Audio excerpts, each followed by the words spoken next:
আমাদের এই বাজেটে অগ্রাধিকারের জায়গায় আছে পশ্চিমবঙ্গের সুরক্ষা, নাগরিকদের মর্যাদা, ভয়মুক্ত পরিবেশ এবং আমাদের যে সংস্কৃতির পুনরুত্থান, সাথে কর্মসংস্থান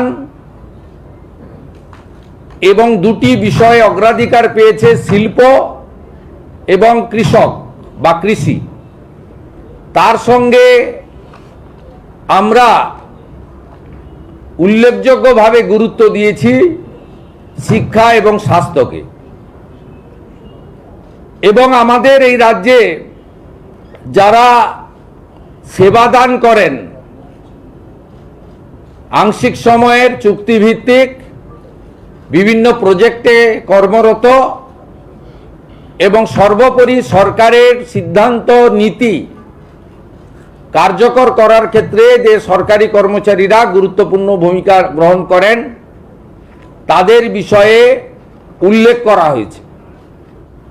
আমি এখান থেকে আশ্বস্ত করতে চাই, আমি যে কর্মসংস্থানের তিনটে ত্রিফলাই বলা যেতে পারে, এই তিনটে দিক আমি অনেক দিন ধরেই বলছি। ত্রিধারা, ফলার বদলে ধারাটাই অ্যাপ্রোপ্রিয়েট, বা ত্রিশক্তি, ত্রিধারা। এটাতে প্রথম হচ্ছে সরকারি কর্মসংস্থান, যেখানে শিক্ষক, অধ্যাপক, শিক্ষাকর্মী, সরকারের শূন্য থাকা পোস্ট, পুলিশ, বনকর্মী ইত্যাদি ইত্যাদি। পরিষ্কার আমরা বলেছি এই অর্থবর্ষে 1 লক্ষ নতুন নিয়োগ হবে। ও সবচেয়ে বড় কথা, বাজেট বক্তৃতায় অর্থমন্ত্রী বলেছেন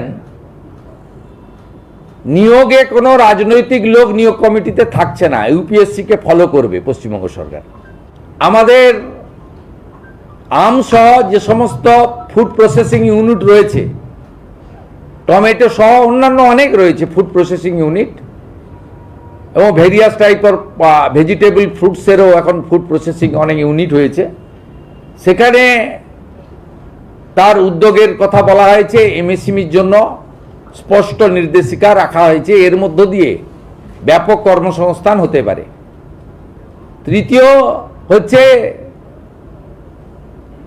ব্যবসা এবং ভর্তুকি কেন্দ্রিক নানা ধরনের যে সমস্ত শিক্ষিত যুবক যুবতীরা বা যারা স্কিল ট্রেনিং নেওয়ার পরে নিজে ছোট ব্যবসা করতে চান বা মাঝারি ব্যবসা করতে চান, তাদেরকে প্রধানমন্ত্রী মুদ্রা যোজনা, পিএমইজিপি, বিশ্বকর্মা ইত্যাদির মাধ্যমে ভর্তুকির ক্ষেত্রে অনেকটা দায়িত্ব রাজ্য সরকার নিয়েছে। বাজেটে এটা ছত্রছত্র আছে।